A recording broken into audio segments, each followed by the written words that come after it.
الحمدلله دا زموږ او ستاسو دپاره ډېره د خوشحالۍ او د خوشقسمتۍ خبره ده چې نن الحمدلله د بابړې په دې جومات کې د الحمد نه تر والناس پورې قرآن کریم چې کوم دی دا ولوستلی شو.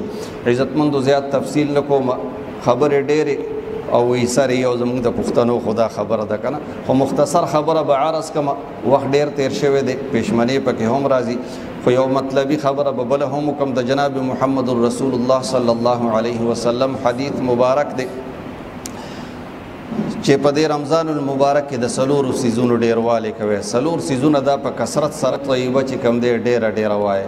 دویمه دا ده چې استغفار ډېر وایي.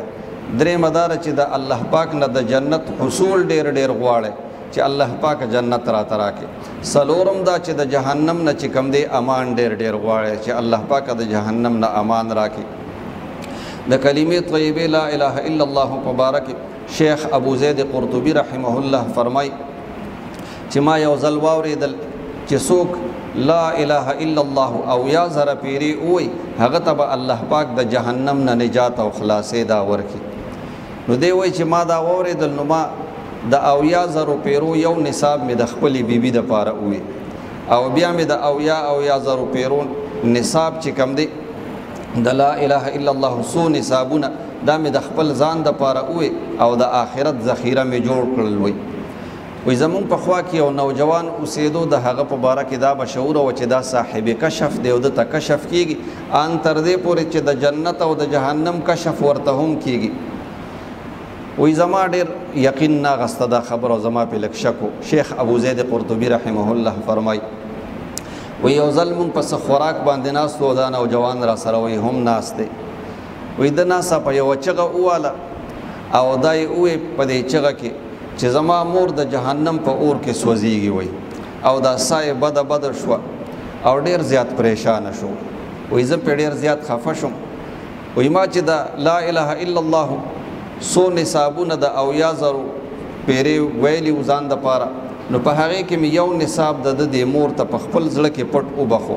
وی د دې نه صرف یو زه خبر وم، یو ته چې کوم دی الله تعالی خبر و، بل هېڅ څوک ته چې کوم دی خبر نه و چې ما څنګه په زړه کې وبخو دا یو نصاب د مور ته. نو دا نوجوان فوراً ما ته وایي چې کاکاجي زما مور د جهنم نه لرې کړې شوه. نو د دې نه ما ته دوه خبرې معلومې شوې. یو راته دا خبره معلومه شوه چې واقعي څوک چې لا اله الا الله دا ورد چې کوم دی او یا زره پیرې وکړي الله پاک د جهنم نه چې کوم دی نجات ورکوي. او دویمه راته دا خبره معلومه شوه چې واقعي دا نوجوان چې کوم دی دا صاحب کشف دی. نو عزتمندو د لا اله الا الله دا ورد چې کوم دی دا د خپل مړو دپاره هم شروع کې او د خپل ځان دپاره هم شروع کې.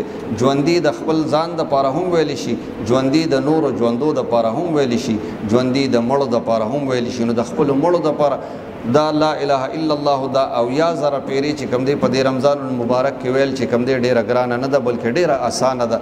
نو دا د خپلو مړو دپاره هم ووایه.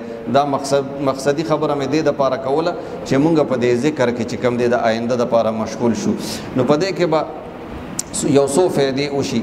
یو دا ده چې د کم مړي دپاره وویلی شي نو هغه ته به الله پاک نجات ورکړي، د جهنم نه او خلاصې به ورته ورکړي.